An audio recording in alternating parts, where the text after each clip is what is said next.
Alors, mon invité, le maire de Montmagny, qui vient nous voir une fois par mois. Bien oui. Rémi Langevin, bonjour. Bonjour, Michel, ça me fait plaisir de venir vous voir. Oui, mais c'est toujours un plaisir de vous recevoir. D'abord, Rémi, nous voulons vous offrir nos plus sincères condoléances. Celle soudain de votre mère en février dernier. Merci beaucoup, Michel. Nous sommes avec vous dans cette épreuve. Merci. Maintenant, il y a beaucoup de projets, il y a beaucoup de choses dans l'air. Vous êtes un homme occupé. Bien, un peu. Ouais. Je suis interpellé sur plusieurs sujets. Et puis, comme je dis souvent, bien, il faut avoir une opinion un peu sur tout. Alors, quand on n'en a pas une, il faut s'en faire une. Puis, ça fait partie du travail de maire. Rémi, parlons-en tout de suite. Il y a un projet de gaz naturel en ville. Oui, oui. Et c'est sur toutes les lèvres actuellement. Bon, il y a beaucoup d'entreprises qui seraient intéressées. Donc, d'un côté, le conseil municipal qui semble favorable à l'arrivée du gaz naturel, mais d'un autre côté, il y a des gens qui semblent moins favorables et qui devaient se présenter à la MRC. Qu'en est-il de ce projet-là actuellement? Bien là, vous savez, présentement, c'est clair qu'au niveau du développement économique pour notre région, c'est important d'avoir une source d'énergie qui permet de faire des économies, et le gaz naturel en est une, qui, en plus d'avoir un volet économique, bon, bien, on sait que tout de même, même si c'est un gaz qui provient de forage, puis que c'est une énergie fossile, il reste que c'est moins polluant que le mazout, c'est moins polluant que le propane, ça diminue les gaz à effet de serre, et en plus, c'est économique pour les utilisateurs. Donc, nous, on trouve que c'est une belle transition pour notre région d'avoir cette ressource énergétique-là, parce que ça va venir consolider des emplois, ça va permettre à nos industries et à nos commerces de faire des économies énergétiques et d'autant plus bien de réinvestir dans notre région ces économies-là.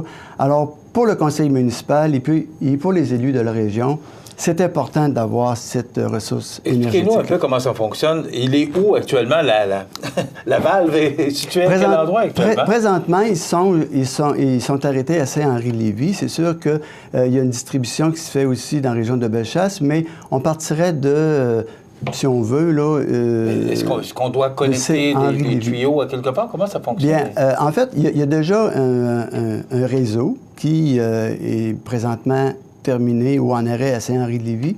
Et c'est de cet endroit-là que partirait la distribution du réseau pour venir jusqu'à Montmagny, en passant par Saint-François, en passant par Berthier.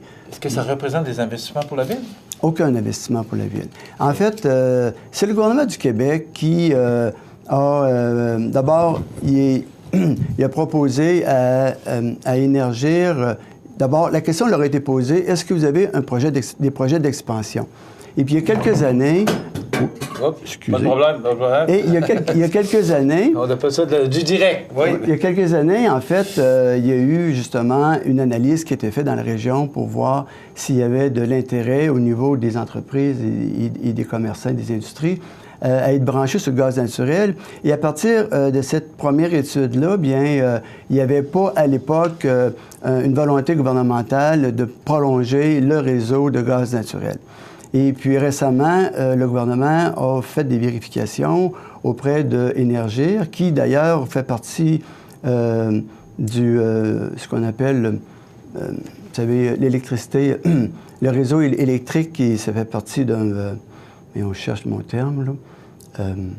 Bon, mais quand même, en fait, c'est important de mentionner, il n'y a pas d'investissement de la ville. On peut avoir des subventions pour pouvoir se connecter à d'autres régions, c'est ce que je comprends. Oui, la prolongation du réseau sera d'un coût d'environ 44 millions de dollars et entièrement assumé par le gouvernement du Québec. Bon, puis il y a des entreprises qui sont favorables à l'arrivée de... Absolument. Bien là, on a plus de 100 entreprises qui sont intéressées à être branchées au réseau et ça représente près de 4000 emplois qui est rattaché également à ces entreprises-là. Donc, ça a un impact économique important pour notre région. Et on croit que, de toute façon, si un jour on arrive à avoir d'autres types de gaz qui sont produits à partir de la biomasse, bien, ça prend un réseau pour la distribuer. Et puis déjà, bien, Énergir s'est engagé auprès de certaines compagnies à racheter ce gaz plus vert-là pour le réinjecter dans ce réseau. Donc, c'est une une approche qui va être de plus en plus verte avec le temps, au fur et à mesure qu'il va y avoir des régions qui vont produire du gaz à partir de la biomasse, entre autres. Bon, vous aviez une réunion de la MRC cette semaine et des opposants. En tête, Mme Denise Laprise, là, et un groupe qui, sans s'opposer, voulaient avoir peut-être plus de réponses à leurs questions. Est-ce que ça a été ça? Comment ça s'est passé? Bien, effectivement, il y a eu 3 personnes qui se sont présentées à la rencontre de la MRC pour poser 24 questions. Ils s'attendent à avoir des questions qui sont répondues par des scientifiques. Bon, nous, on est à dire que, d'abord, on veut avoir ce réseau-là, on veut qu'il y ait une prolongation du réseau jusque chez nous.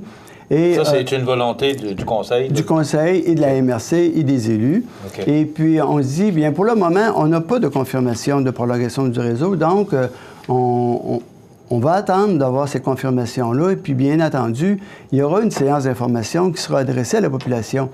Mais vous savez, quand on arrive à vouloir démontrer de façon scientifique une démarche comme celle-là, bien, il y a peu de réponses qui vont donner satisfaction à des gens qui se questionnent toujours sur le bien fondé. Et l'environnement. De l'environnement, etc. Le terme ou le mot qui revient. Là. Mais il faut retenir, c'est que c'est un pas en avant pour quand même diminuer les gaz à effet de serre. C'est un pas en avant pour notre développement économique. Et puis, c'est un pas de transition pour d'autres types d'énergie éventuellement qui pourraient voir le jour dans notre région. OK. On revient dans quelques instants avec le maire. On va faire une pause, une courte pause. Il y a un nombre record de permis qui a été attribué en 2017. Oui. Ça, c'est une bonne nouvelle. Bien oui, c'est une bonne nouvelle. Particulièrement en rénovation. Exact. Mais quand même, il y a beaucoup de constructions neuves. On voit des projets arriver qui se construisent un peu partout dans notre ville. Ça, c'est encourageant. Oui, c'est encourageant. En fait, il y a aussi un volet qu'il ne faut quand même pas négliger. C'est qu'on a davantage investi dans l'information, la sensibilisation auprès de la population de l'importance de demander un permis. Et d'une part. Et d'autre part, bien, on a maintenant un deuxième inspecteur au niveau des travaux, au niveau inspecteur municipal, qui, lui, voit justement à faire le suivi des demandes de permis, puis il est plus sur le terrain. Donc, en ayant 2 inspecteurs au lieu de 1, comme dans le passé, puis même il y était un temps où on n'en avait presque pas. Alors ça vient aussi influencer parce que la sensibilisation rencontre des propriétaires, discussions, présence sur le terrain, fait en sorte que les gens réalisent de plus en plus que c'est important de demander un permis, d'une part, mais aussi, bien, nous, on est plus présents, bien, on fait des vérifications, puis on va voir les gens qui font des rénovations. C'est la loi aussi. Et c'est la loi. Et puis, on leur explique que c'est pas une question d'aller faire de l'argent sur le dos du contribuable, mais c'est de s'assurer que les travaux qui sont effectués sont conformes aux règlements municipaux. Et puis aussi, bien, il faut tenir compte du voisinage. Donc, des gens qui font des travaux sans tenir compte des limites qui leur sont permises, fait en sorte que parfois, le voisin n'est pas tellement content des travaux qui sont faits ou la nature des travaux qui sont faits. Alors, ça fait en sorte que ça devient des fois irritant là, pour le milieu. Il y a un plan d'urbanisme qu'il faut respecter. Il faut respecter, effectivement. Rapidement, il y a une simulation d'accident d'avion ce matin. D'ailleurs, José Soucy et notre caméraman Yannick seront sur place pour vous donner des images. Vous verrez des images au cours de la journée et demain sur nos ondes. C'est une simulation d'un accident d'avion qui aura lieu à l'aéroport de Montmagny. Effectivement. La ville s'implique là-dedans aussi. Effectivement. Bien, en fait, c'est une obligation du ministère des Transports de faire ces simulations-là au moins une fois par 5 ans. C'est qu'il s'en fait des simulations sur papier. Vous savez, où on prévoit qu'est-ce qui va arriver s'il arrive telle et telle chose. Mais ce matin, c'est vraiment un écrasement d'avion avec blessés. Donc, dans ce cas-là, quand il y a toute situation d'urgence qui se produit sur le territoire de Montmagny, bien, la Ville de Montmagny, nous sommes interpellés via le service incendie. Donc, on sera sur place pour intervenir avec les mâchoires de vie si c'est nécessaire. Et puis, comme premier répondant, bien, on est interpellé. Donc, c'est la raison pour laquelle on sera présent aussi ce matin sur le terrain. Mais il faut juste comprendre que c'est une obligation qui est demandée. C'est une responsabilité de la Ville. C'est une responsabilité, surtout du ministère des Transports, qui, lui, doit s'assurer qu'au moins une fois aux 5 ans, il y a des simulations réelles sur le terrain. Donc, si vous voyez des pompiers, des policiers, des ambulanciers aujourd'hui, effectivement. Ne vous inquiétez pas, c'est une simulation d'un écrasement d'avion qui aura lieu à l'aéroport de Montmagny à 10h30 ce matin. Rapidement, en quelques secondes, vous avez le droit de célébrer des mariages, monsieur le maire? Bien oui, en fait, j'ai eu une demande formelle pour le mois d'août prochain. Et puis, à titre de maire, bien, je peux faire la demande au niveau pour être célébrant. Alors, c'est ce qui s'est passé cette semaine. On a fait une demande pour que je sois reconnu célébrant officiel. Et puis, j'aurai à ce moment-là le loisir et puis le plaisir de célébrer des mariages à l'Hôtel de Ville. C'est sûr que je suis limité sur le territoire de la ville de Montmagny. Et puis, ça me fera plaisir de pouvoir célébrer ces mariages-là lorsque ça me sera demandé. Merci d'être avec nous. Merci beaucoup. Le maire de Montmagny, Rémi Langevin.